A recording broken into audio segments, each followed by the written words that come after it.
नमस्ते। आपको सुनकर शायद अजीब लगेगा, लेकिन इंडिया की 50 करोड़ साल से भी ज्यादा पुरानी कहानी वो किताबों में नहीं बल्कि पत्थरों में लिखी हुई है। हाँ, बिल्कुल सही सुना आपने। तो आज हम सिर्फ चट्टानों को देखने नहीं जा रहे हैं, बल्कि हम धरती के उस गहरे इतिहास के पन्नों को पलटने वाले हैं जो अकेले भारतीय उपमहाद्वीप की परतों में दफन है।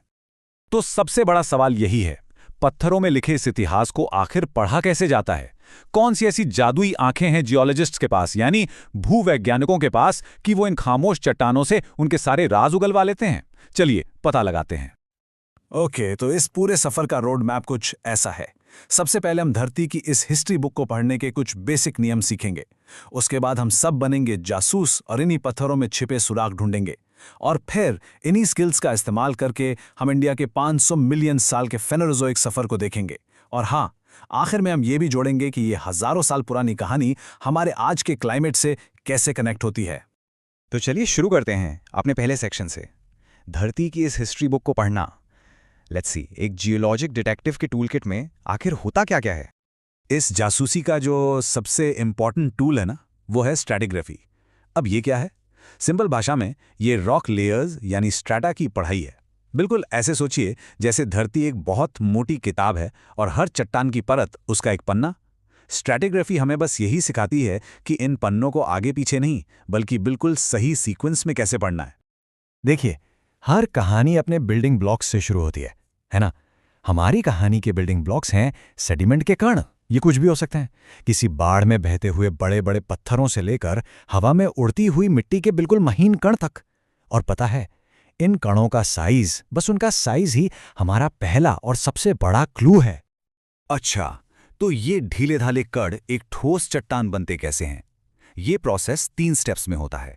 स्टेप 1, ट्रांसपोर्टेशन, यानी पानी, हवा या बर्फ इन कणों को एक जगह से दूसरी जगह ले जाते हैं। सिंपल। स्टेप 2, डेपोजिशन, जब इनकी रफ्तार कम होती है सारे कण नीचे बैठ जाते हैं या डिपॉजिट हो जाते हैं। और फिर आता है सबसे अहम स्टेप, डायाजेनेसिस। लाखों सालों के प्रेशर और नेचुरल सीमेंट से ये सारे कण आपस में जुड़कर एक सॉलिड रॉक बन जाते हैं। बस हो गई चट्टान तैयार। ओके, तो अब हमें बेसिक प्रोसेस तो पता चल गया कि चट्टानें बनती कैसे हैं। तो अब चलिए थोड़ा और जूम इन करते हैं। अब हम उन खास सुरागों पर फोकस करेंगे जो इन रॉक लेयर्स के अंदर ही छिपे होते हैं। और यही सुराग हमें बताते हैं कि लाखों साल पहले की दुनिया आखिर दिखती कैसी थी। यहाँ देखिए, एक बहुत ही कमाल का क्लू है जिसे कहते हैं सॉर्टिंग। जरा लेफ्ट वाली इमेज देखिए, यहाँ बड़े छोटे हर साइज के कण एक साथ मिक्स हैं। इसे कहते हैं पुअरली सॉर्टेड। ये क्या बताता है? ये इशारा करता है किसी अचानक हुई घटना की तरफ, जैसे कोई तेज बाढ़ या लैंडस्लाइड। अब राइट में देखिए, यहाँ सारे कण लगभग एक ही साइज के हैं। यह है वेल सॉर्टेड सेडिमेंट और ये निशानी है एक शांत एनवायरनमेंट की, जैसे कोई धीरे बहने वाली नदी या समुद्र का किनारा। और कुछ सुराग तो बिल्कुल एनवायरमेंटल फॉसिल्स जैसे होते हैं। मतलब ये जीव नहीं है, लेकिन उस एनवायरनमेंट का निशान छोड़ जाते हैं, जैसे कि ये रिपल मार्क्स। ये हमें बताते हैं कि उस वक्त पानी या हवा किस तरफ बह रही थी। और ये मड क्रैक्स, ये तो साफ साफ बता रहे हैं कि कोई जगह पहले गीली थी, जैसे कोई तालाब, और फिर सूख गई। कितना क्लियर है ना? और अब ये देखिए, इस स्ट्रक्चर को कहते हैं ग्रेडेड बेडिंग। इसका कॉन्सेप्ट बहुत सिंपल है। जब पानी की एनर्जी अचानक से कम होती है तो जो सबसे भारी कण होते हैं वो सबसे पहले नीचे बैठ जाते हैं, और फिर उसके ऊपर उससे हल्के, और सबसे ऊपर सबसे हल्के। ये अक्सर किसी अचानक आई बाढ़ या समुंदर के नीचे हुए लैंडस्लाइड का साइन होता है। तो ठीक है, अब हमारे पास डिटेक्टिव की टूल किट तैयार है। हमने सुराग पढ़ना सीख लिया है, तो अब वक्त है इसका असली इस्तेमाल करने का। चलिए इन्हीं टूल से इंडिया की 54 करोड़ साल पुरानी यानी फेनोरोजोइक जियोलॉजिक कहानी को सुलझाते हैं। चलिए टाइम में पीछे चलते हैं। हमारी कहानी शुरू होती है पेलियोजोइक एरा से। ये वो वक्त था जब धरती पर कॉम्प्लेक्स लाइफ बस शुरू ही हो रही थी। और इंडिया में इस दौर के सबूत कहाँ मिलते हैं? इसके लिए हमें जाना पड़ेगा आज के पाकिस्तान के सॉल्ट रेंज में और स्पीति के ऊंचे ऊंचे पहाड़ों में। इस दौर की सबसे बड़ी खास बात पता है क्या है? इंडिया के सबसे पुराने जीवाश्म यानी फॉसिल्स यहीं मिलते हैं। यहाँ की चट्टानें ज्यादातर शेल्स से बनी हैं, जो बेसिकली लाखों साल पुरानी सख्त हो चुकी कीचड़ हैं, और सैंडस्टोन्स से। और हाँ, सबसे बड़ा सबूत कश्मीर के लाइमस्टोन में मिलने वाले ये ट्रिलोबाइट्स। ये प्राचीन समुद्री जीव इस बात का पक्का निशान है कि हम पैलियोजोइक युग में हैं। पेलियोजोइक के बाद आता है अगला चैप्टर, मेसोजोइक एरा। हाँ, यही है डायनासोर्स का जमाना। इस दौर में इंडियन प्लेट पर सिर्फ नए नए जीव ही नहीं आ रहे थे, बल्कि जमीन के नीचे भी बहुत बड़े बड़े ड्रामेटिक बदलाव हो रहे थे। इस युग के सबूत हमें स्पीति में मिलते हैं, जहां ट्रायसिक रॉक्स में एमोनेट फॉसिल्स भरे पड़े हैं। ये इस दौर के क्लासिक इंडिकेटर हैं। लेकिन इस युग का जो अंत है ना, वो सबसे ड्रामेटिक है। इसका अंत होता है एक जबरदस्त ज्वालामुखी विस्फोट से, जिसने बनाए डेक्कन ट्रैप्स। जरा सोचिए, इंडिया का एक बहुत बहुत बड़ा हिस्सा लावा की एक मोटी चादर के नीचे हमेशा के लिए दफन हो गया। ये ऐसी घटना थी जिसने पूरी दुनिया का नक्शा बदल दिया। और अब हम आते हैं अपने सबसे नए जियोलॉजिक चैप्टर पर, सेनोजोइक एरा। ये वो युग है जिसने उस इंडिया को बनाया जिसे हम आज जानते हैं। ये वो दौर था जब विशाल हिमालय का जन्म हुआ।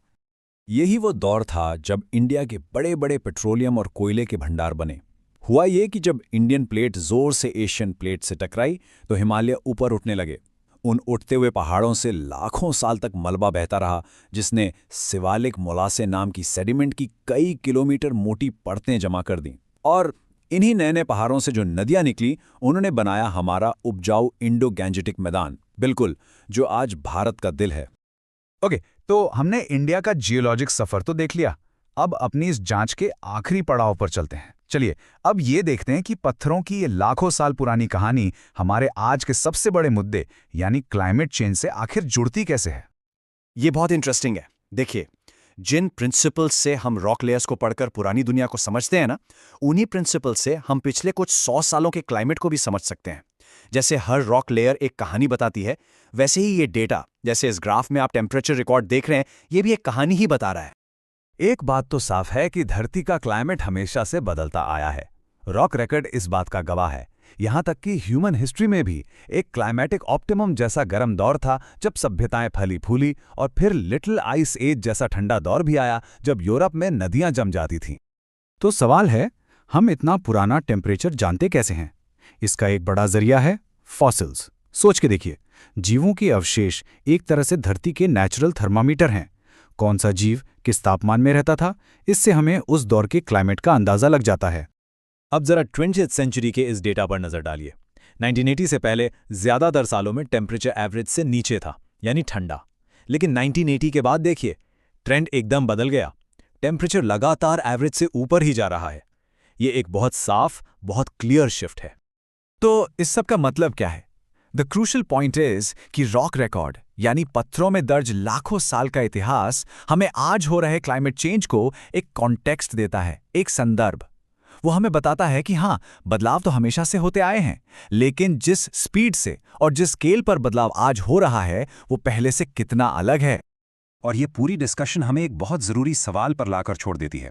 जिस युग में आज हम और आप जी रहे हैं, जब इसकी जियोलॉजिक परत बनेगी और लाखों साल बाद कोई उसे पढ़ेगा, तो वो हमारे बारे में, हमारी सभ्यता के बारे में क्या कहानी बताएगी? इस पर सोचना ज़रूरी है।